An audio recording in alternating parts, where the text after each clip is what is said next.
ಕಾಲ್ತುಣಿತದ ಹೊಣೆಗಾರಿಕೆ ನಮ್ಮದಲ್ಲ ಎಂದ ಪರಂ.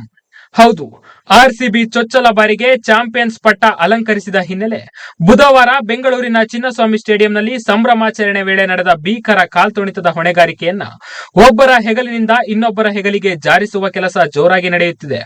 ಇದೀಗ ಚಿನ್ನಸ್ವಾಮಿ ಸ್ಟೇಡಿಯಂನಲ್ಲಿ ನಡೆದ ಕಾರ್ಯಕ್ರಮ ಆಯೋಜಿಸಿದವರು ನಾವಲ್ಲ ಎಂದು ಗೃಹ ಸಚಿವ ಡಾಕ್ಟರ್ ಜಿ ಪರಮೇಶ್ವರ್ ಹೇಳಿದ್ದಾರೆ. ರಾಯಲ್ ಚಾಲೆಂಜರ್ಸ್ ಬೆಂಗಳೂರು ಮತ್ತು ಕರ್ನಾಟಕ ಕ್ರಿಕೆಟ್ ಅಸೋಸಿಯೇಷನ್ ಈ ಕಾರ್ಯಕ್ರಮವನ್ನು ಮಾಡಲು ಬಯಸಿದ್ದವು. ಸರ್ಕಾರ ಅದಕ್ಕೆ ಅನುಮತಿ ನೀಡಿತ್ತಷ್ಟೇ ಎಂದು ಪರಮೇಶ್ವರ್ ಹೇಳಿದ್ದಾರೆ. ಘಟನೆಯ ಬಗ್ಗೆ ಮ್ಯಾಜಿಸ್ಟೀರಿಯಲ್ ತನಿಖೆ ನಡೆಸಲಾಗುವುದು ಎಂದು ಮುಖ್ಯಮಂತ್ರಿಗಳು ಈಗಾಗಲೇ ಹೇಳಿದ್ದಾರೆ. ಅದರ ವರದಿ ಬಂದ ಬಳಿಕ ಈ ಘಟನೆಗೆ ಯಾರು ಹೊಣೆಗಾರರೋ ಅವರ ಮೇಲೆ ಕಠಿಣ ಕ್ರಮ ಕೈಗೊಳ್ಳಲಾಗುವುದು ಎಂದಿದ್ದಾರೆ. ಈ ಘಟನೆ ನಡೆದಿದ್ದಕ್ಕೆ ನನಗೆ ತುಂಬಾ ವಿಷಾದವಿದೆ. ಮೃತ ದೇಹಗಳನ್ನು ನೋಡಿ ನನಗೆ ಅತೀವ ದುಃಖವಾಯಿತು. ಅವರಲ್ಲಿ ಹೆಚ್ಚಿನವರು ಯುವಕರು. ಇಂತಹ ದುರಂತ ಯಾರೂ ಊಹಿಸಿರಲಿಲ್ಲ. ನಾವು ಎಲ್ಲಿ ಲೋಪಗಳು ಸಂಭವಿಸಿವೆ ಎಂಬುದನ್ನು ಕಂಡುಹಿಡಿಯುತ್ತೇವೆ ಮತ್ತು ಕಠಿಣ ಕ್ರಮ ಕೈಗೊಳ್ಳುತ್ತೇವೆ ಎಂದು ಗೃಹ ಸಚಿವ ಪರಮೇಶ್ವರ್ ಹೇಳಿದ್ದಾರೆ.